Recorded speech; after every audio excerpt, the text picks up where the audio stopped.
Israel के लिए तो 25 साल से एक ही मोस्ट वांटेड है, लेकिन चीन 1.5 साल के दौरान ही दुनिया के लिए मोस्ट वांटेड बन चुका है। जरा सोचिए, जो मुल्क 5000 किलोमीटर के फासले पर दो मुल्कों की जंग को भड़काने का काम कर सकता है, वो देश के पड़ोसियों से कितनी साजिशें करता होगा।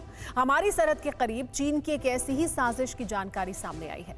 एलएसी के पार चीन ने एक बार फिर साजिशों की गठरी बांधनी शुरू कर दी है। तिब्बत में एलएसी से चंद किलोमीटर के फासले पर चीन की फौज के जमावड़े के पीछे कौन सी साजिश हो सकती है, इस रिपोर्ट में देखिए।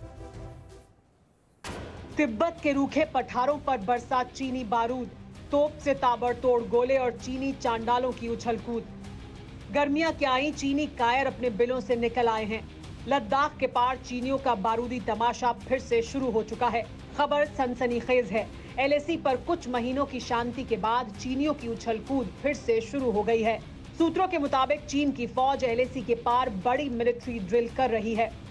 डेप्थ एरिया में कई जगह पर बड़ी संख्या में पीएलए जवान मौजूद हैं। अभ्यास के साथ साथ चीन इन इलाकों में फिर जंगी इंफ्रास्ट्रक्चर बढ़ा रहा है। यूं तो चीनी सैनिक अपने पारंपरिक इलाकों में हैं और कुछ स्थानों में वो 100 किलोमीटर की दूरी पर मौजूद हैं। चीन का निर्माण कुछ पॉइंट पर भारत के फॉरवर्ड इलाके से करीब 75 से 100 किलोमीटर के फासले पर हो रहा है, इसलिए हमारे जवान मुस्तैद हैं। We all come to our training areas during this particular period. So similarly, he has also come to his training areas, but they are under our watch, and we know who has come, what training they are doing, but there has been no forward movement. चीन की इस उछलकूद को seriously लेने की एक और वजह है। पिछले साल भी चीन ने गर्मियों के दौरान इस इलाके में इसी तरह की एक्सरसाइज की थी, लेकिन इसी की आड़ में माओ के वारिस एलएसी पर हमारे इलाके की तरफ बढ़ने लगे और फिर जो हुआ उसे चीन की नस्लें नहीं भूलेंगी। लेकिन सवाल बरकरार है कि चीन के फिर से एलएसी के करीब पहुंचने का मकसद क्या है। क्या चीन लद्दाख में फिर कोई गुस्ताखी कर सकता है? क्या सरहद पर साल भर पहले वाले हालात हो सकते हैं? चीन जंग को लेकर जिस तरह से जहनी तौर पर बीमार है, इससे किसी भी साजिश से इनकार नहीं किया जा सकता।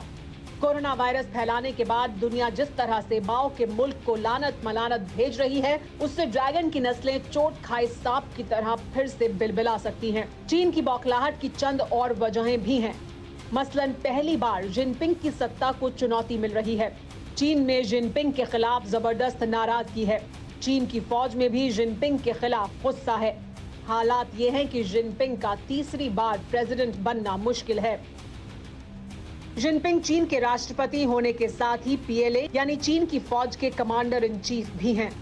इसीलिए माना जा रहा है कि अपनी इमेज चमकाने के लिए बीजिंग का तानाशाह फिर कोई तिगड़म भिड़ा सकता है। लेकिन अब चीन का हर मंसूबा नाकाम होना तय है। साल भर से लद्दाख में हमारी फौज हर मोर्चे पर मुस्तैद है। पेंगोंग और चुशूल इलाके में हमारी फौज मजबूत स्थिति में है। रोटेशन के साथ अतिरिक्त जवानों की तैनाती भी हो रही है। लद्दाख में बर्फ पिघलने के साथ ही चीन की साजिशें पहले भी सामने आती रही हैं। इसीलिए अब हमारे जवान चीन की पीठ में खंजर घोंपने वाली साजिशों से वाबस्ता हो चुके हैं।